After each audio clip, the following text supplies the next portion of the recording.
तो hey guys, कैसे हो आप लोग? आई होप कि आप सभी लोग एकदम बढ़िया होंगे। गाइस, कभी कभी हमारे आसपास कुछ ऐसी चीजें होने लगती है जिसका सामना हमने आज से पहले कभी ना किया हो। तो उस समय जो रिएक्शन होता है वो बहुत ही ज़्यादा भयानक होता है। उस समय हम सोच नहीं पाते हैं कि आखिर हमें क्या करना चाहिए। जैसे तैसे आपको उस फेज को हैंडल करना ही पड़ता है। तो आज जो मैं आपको स्टोरी सुनाने वाला हूँ वो बहुत ही ज़्यादा भयानक होने वाली है। तो चलिए स्टोरी की शुरुआत करते हैं। ये कहानी साल 2014 की है, जब तीन दोस्त प्रिया, शिवानी और रागनी, इन तीनों को लकीली एक साथ जॉब लगता है मुंबई में। लेकिन तीनों का जो कंपनी है वो अलग अलग होता है। अब सबसे पहले इन तीनों के बारे में बताना चाहूँगा। जो इन तीनों का जो बैकग्राउंड है वो बीटेक का होता है। एंड बीटेक कंप्लीट होने के बाद इन तीनों को वहाँ से जॉब का ऑफर आता है। तो ये लोग प्लान करते हैं कि क्यों ना हम साथ ही रहें। तो ये रिसर्च करते हैं तो इन्हें पता चलता है कि जो इनका जॉब लोकेशन है वो नवी मुंबई के आसपास में है। तो इनका ये प्लान होता है कि हम जो फ्लैट लेंगे वो नवी मुंबई में लेंगे। तो अब ये नवी मुंबई पहुंच जाते हैं फ्लैट ढूंढने के लिए। एंड इनका जो बजट था गाइस वो थोड़ा कम था, इसलिए क्योंकि ये लोग अभी जॉब कर नहीं रहे थे। इन लोग का ये प्लान था कि अभी कम बजट में अपना फ्लैट ढूंढते हैं, एंड जब हमारे पास अच्छे खासे पैसे हो जाएंगे तब हम कोई अच्छे से फ्लैट में शिफ्ट हो जाएंगे। तो बेसिकली इनका यही प्लान था। बट होता क्या है ना कि कभी कभी हम लोग जैसा सोचते हैं वैसा बिल्कुल नहीं होता है। तो यही हो रहा था इन लोग के साथ। ये लोग 2-3 दिन से बहुत ट्राई कर रहे थे कि इनको अपने बजट में कोई सस्ता सा फ्लैट इनको मिल, जिससे इनका काम चल सके। लेकिन कहते हैं ना, सब्र का फल मीठा होता है। 2-3 दिन 4 दिन ट्राई करने के बाद फाइनली इनको एक ऐसा ब्रोकर मिलता है जो कि इनके बजट में एक फ्लैट दिखाने को तैयार हो जाता है। एंड वो जो ब्रोकर था वो इन तीनों को कहता है कि आप निश्चिंत रहे मैडम, मैं जो अभी आपको फ्लैट दिखाने वाला हूँ वो आपको डेफिनेटली पसंद आएगा, एंड ये आपके ही बजट का है। ये कहते ही वो जो ब्रोकर है वो इस सब को उस फ्लैट पर लेकर जाता है। एंड गाइस, आप यकीन नहीं करोगे, उस फ्लैट को पहली नज़र में देखते ही इन तीनों ने मन बना लिया था कि हम इसी फ्लैट को लेंगे। लेकिन इन तीनों के मन में थोड़ा बहुत डाउट भी हो रहा था कि आखिर इतना अच्छा फ्लैट इतने सस्ते में कैसे मिल रहा है। ये आपस में विचार कर ही रहे थे कि तभी प्रिया बोलती है, छोड़ ना यार, क्यों इतना सोचना। और किस्मत वाले को मिलता है इतना अच्छा फ्लैट, वो भी कम दाम में। तो ज़्यादा सोचने से अच्छा है कि हम लोग इस फ्लैट को ले लेते हैं। और फिर वैसे भी हम लोग का जॉब स्टार्ट होने वाला है तो जल्द से जल्द फ्लैट हम लोग को ढूंढना था। इतना समय से हम लोग फ्लैट ढूंढ रहे, कोई मिल ही नहीं रहा था। तो इससे अच्छा है कि बिना कुछ सोचे इस फ्लैट को ले लेते हैं, और एकदम बजट में भी है और हम तीनों को पसंद भी है। तो इसके साथ वो दोनों भी एग्री करते हैं। लेकिन इनका यही डिसीजन इन पर बहुत भारी पड़ने वाला था। ये लोग जोश जोश में फ्लैट तो ले लेते हैं, लेकिन ये जिस फ्लैट को लेने वाले थे ये कोई साधारण फ्लैट नहीं था। इसका राज बहुत ही ज़्यादा खौफनाक था।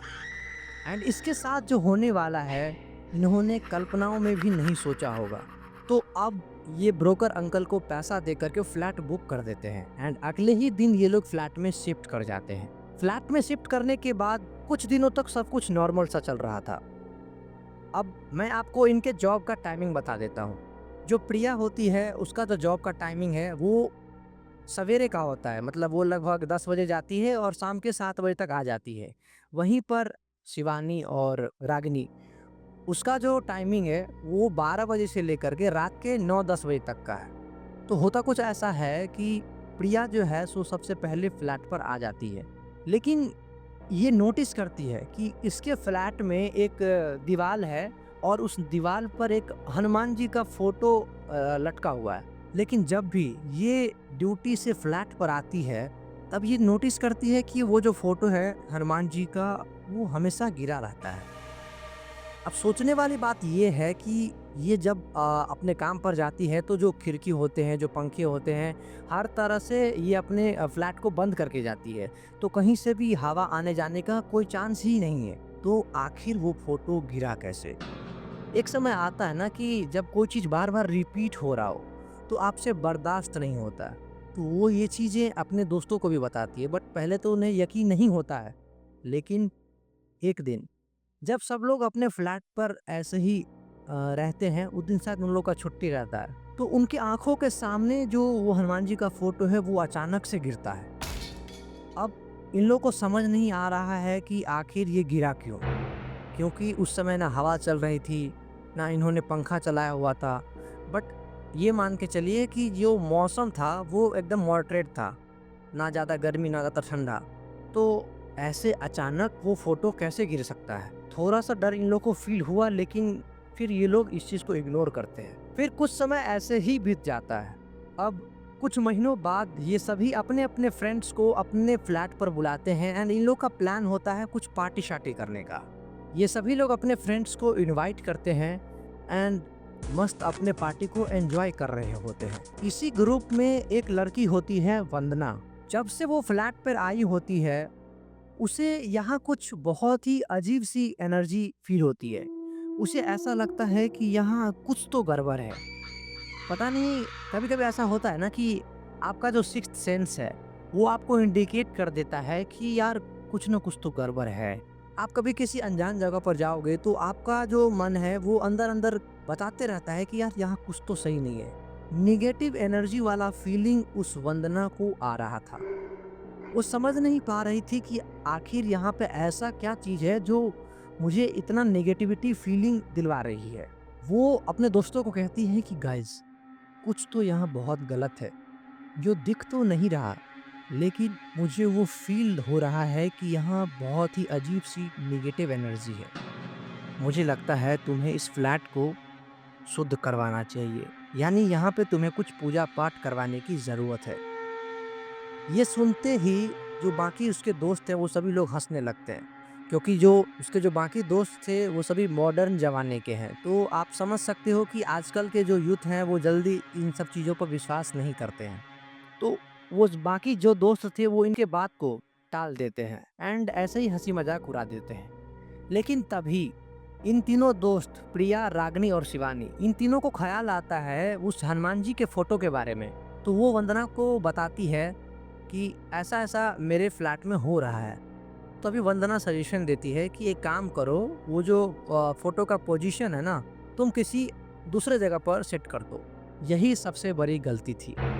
जैसे ही वो लोग हनुमान जी के फ़ोटो को उस दीवार से हटाकर दूसरे जगह रखते हैं, तभी से उस फ्लैट में बहुत ही अजीबो-गरीब आवाज़ें आना शुरू हो जाती है। बहुत ही अजीबो-गरीब चीज़ें होनी शुरू हो जाती है। लेकिन सबसे कमाल की बात ये थी कि ये जो चीज़ें हैं वो सिर्फ़ प्रिया को फ़ील हो रही थी। बाकी उन दोनों को बिल्कुल पता नहीं चल रहा था कि यहाँ पे कुछ ऐसा भी हो रहा है। ये सभी चीज़ें सिर्फ़ प्रिया को फ़ील हो रहा था। उसे ऐसा लगता था कि कोई तो उसके पास घूम रहा है। कभी-कभी उसे अजीब-सी आवाज़ें आती थी और उसे ऐसा लगता था कि जो आवाज़ें हैं वो दीवार के अंदर की तरफ से आ रही है। कभी-कभी उसे बहुत वियर्ड फ़ील होता था, बहुत ही नेगेटिव एनर्जी वाली फ़ीलिंग आती थी। लेकिन ये तब शुरू हुआ जब उसने हनुमान जी का जो फ़ोटो है वो चेंज किया। अब कुछ समय के बाद जो शिवानी है उसको इमरजेंसी इमरजेंसी की वजह से उसे दिल्ली जाना पड़ता है एंड इधर जो रागिनी थी, इसे भी अपने ऑफिस के काम से किसी दूसरे शहर जाना पड़ा था। तो अब प्रिया जो है वो अकेले अपने फ्लैट पर बसती है। तो होता क्या है कि उस लोग के जाने के बाद ये अब अकेले रह रही है। तो ड्यूटी से आने के बाद जो समय बचता है उसमें अपना सारा काम करने के बाद जब ये फ्री होती है, तो रात के समय लगभग 11-12 बजे के आसपास ये अपने दोस्त को कॉल करती है।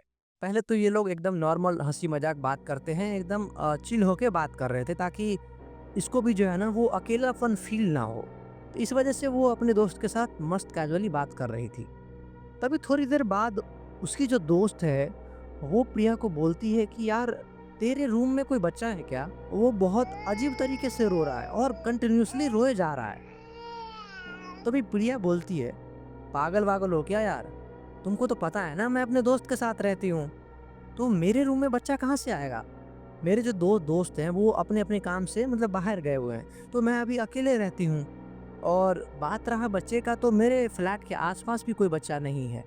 तो तुमको बच्चे की रोने का आवाज़ कहाँ से आ रहा है? तो इस पर उसकी दोस्त बोलती है कि देखो यार, मैं मजाक तो नहीं कर रही, मैं सच बता रही हूँ कि तुम्हारे ही कमरे से उस बच्चे के रोने का आवाज आ रहा है। जिस पर प्रिया बोलती है कि यार देख, हो सकता है नेटवर्क का प्रॉब्लम हो, तो इस वजह से तुम्हें कुछ अजीब सी आवाजें आ रही होगी। एक काम करती हूँ, मैं तुम्हें बाद में कॉल करती हूँ। और ये कहते ही वो फोन कट कर देती है। अब सोचती है कि रात काफी हो गया है, अब मैं जाकर एकदम सोने का ट्राई करती हूँ, क्योंकि कल मुझे फिर से ड्यूटी जाना है, तो मुझे जल्दी सोना होगा। तो वो सोने का ट्राई करती है लाइट बंद करके, एंड उसके मन में जो है ना, एक ही बात चला जा रहा था। वो बार बार उसके मन में एक ही चीज आ रहा था कि उसकी जो दोस्त बोल रही थी कि किसी बच्चे के रोने का आवाज आ रहा है, तो सिर्फ उसको ही क्यों सुनाई दे रहा था, मुझे क्यों नहीं आ रहा था। अगर उसका कहना सही है कि वो मेरे ही फ्लैट से आ रहा है, तो फिर मुझे भी तो आवाज आना चाहिए। बट ऐसा तो कुछ नहीं हो रहा। दूसरी बात, अगर नेटवर्क का इशू होता, तो जैसे कि वो कुछ बोल रही है, तो उसका आवाज़ भी मुझे क्लियर समझ में नहीं आता, एंड अगर मैं कुछ ऐसा बात बोलती तो उसे भी क्लियरली समझ में नहीं आता। बट ये नेटवर्क इशू की वजह से किसी बच्चे के रोने का आवाज़, ये क्या बात हुई? ऐसा तो कुछ पॉसिबल ही नहीं है। लेकिन फिर ये सोचती है कि यार, मैं कुछ ज़्यादा ही इस बात को लेकर सोच रही हूँ, मुझे तो कुछ ऐसा सुनाई नहीं दिया, तो मैं क्यों फालतू का टेंशन ले रही हूँ। एंड ये कहते हुए वो सोने चली जाती है एंड सो जाती है। फिर अगले दिन ऐसे ही होता है नॉर्मल, वो अपने ऑफिस डे से आती है एंड रात को अपना सारा काम करके 10 से 11 बजे तक वापस उसी फ्रेंड को कॉल करती है जिससे उसने पिछले डे में बात किया था। सेम डे भी वही चीज होता है, वो नॉर्मली बातचीत कर रहे हैं, अपना टाइम पास कर रहे हैं। थोड़ी देर बाद फिर से उसकी दोस्त बोलती है कि आज फिर से तेरे ही कमरे से किसी बच्चे के रोने का आवाज आ रहा है। पता नहीं तू क्यों नहीं विश्वास कर रही है, बट मैं झूठ नहीं बोल रही हूँ यार। सच में किसी बच्चे के रोने का आवाज आ रहा है, और वो भी बहुत अजीब तरीके से रो रहा है बच्चा। कंटिन्यूअसली रोए जा रहा है, रोए जा रहा है, चुप होने का नाम ही नहीं ले रहा है।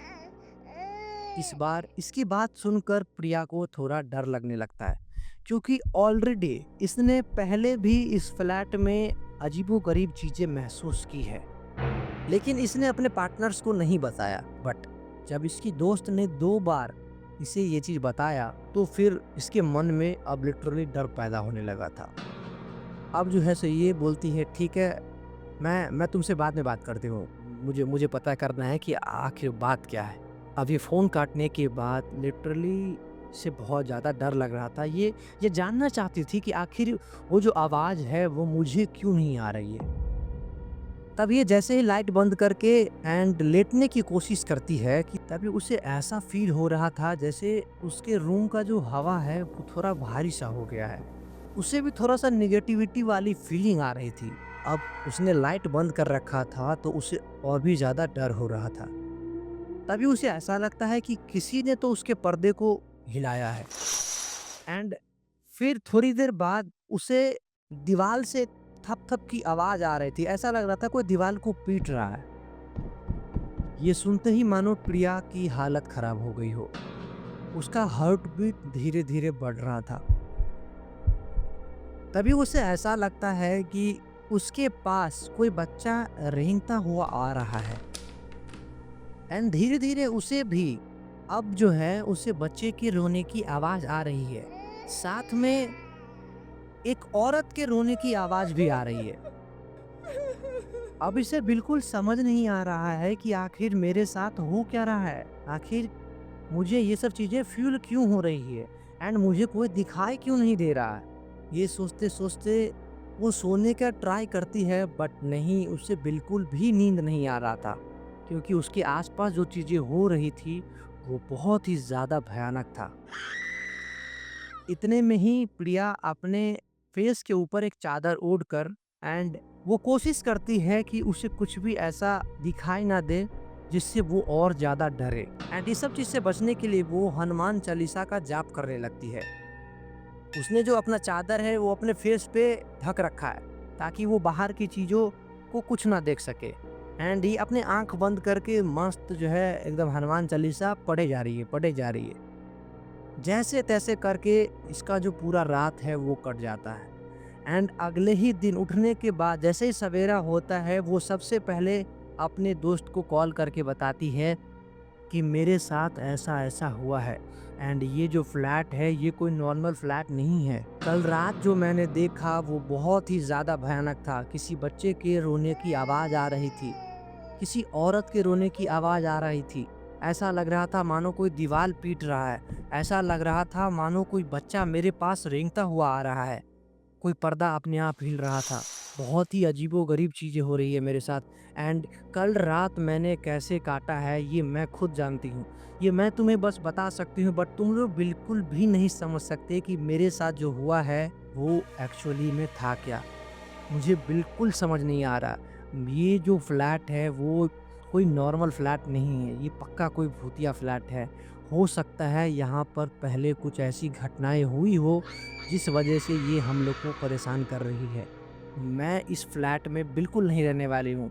मैं आज और अब भी इस फ्लैट को खाली करके जा रही हूँ एंड जितना जल्दी हो सके तुम लोग भी इस फ्लैट को खाली कर देना। बिल्कुल भी यहाँ मत रुकना क्योंकि मैंने जो झेला है हो सकता है तुम लोग इसे ना झेल पाओ। मैंने जो झेला है हो सकता है तुम में से ये कोई झेल ना पाए। हो सकता है उसने मुझे तो बख्श दिया लेकिन तुम लोग को ना बख्शे। जो भी हो बट जल्द से जल्द यहाँ से निकलो। उसके बाद ये कहते ही रिया उस फ्लैट को खाली कर देती है। वो ब्रोकर के पास भी नहीं जाती, उसे पैसों की बिल्कुल परवाह नहीं थी। पैसा उसको नहीं चाहिए था, उसे उसकी जान प्यारी थी। वो बिना कुछ सोचे उस फ्लैट को खाली करके चली गई। आज भी वो जब भी उस फ्लैट को याद करती है, उसे ये समझ में नहीं आता है कि आखिर वो बच्चा कौन था? आखिर वो औरत कौन थी जिसका आवाज़ मुझे उस रात में सुनाई दिया था? आखिर किसने उस दीवार को थपथपाया था? आखिर क्या है उस फ्लैट का राज? आज तक किसी को उस फ्लैट के बारे में कुछ पता नहीं चला। तो गाइज़, वीडियो एंड करने से पहले हम आपसे एक ही चीज़ बताना चाहेंगे कि कहीं भी अगर आपको कोई चीज़ बहुत सस्ता मिल रहा है, तो प्लीज़ आप उस पर गौर फरमाइएगा, उस पे 10 बार सोचिएगा कि आखिर वो चीज़ इतनी सस्ता क्यों मिल रहा है? कुछ तो गड़बड़ होगा ना। वो आपने सुना होगा कि कोई भी चीज़ अगर सस्ता मिल रहा है तो ज़रूर उसमें कुछ न कुछ गड़बड़ है। भले आपको इतना जल्दी समझ नहीं आएगा बट आपको एट अ टाइम बाद में कुछ ऐसे मोड़ पर लाकर छोड़ देगा जिसके बाद आप नॉर्मल नहीं रह पाओगे। तो आज के स्टोरी में बस इतना ही। हम आपसे मिलेंगे किसी नए स्टोरी के साथ, इससे भी बहुत बेहतरीन स्टोरी के साथ। तब तक के लिए जस्ट फील द डर।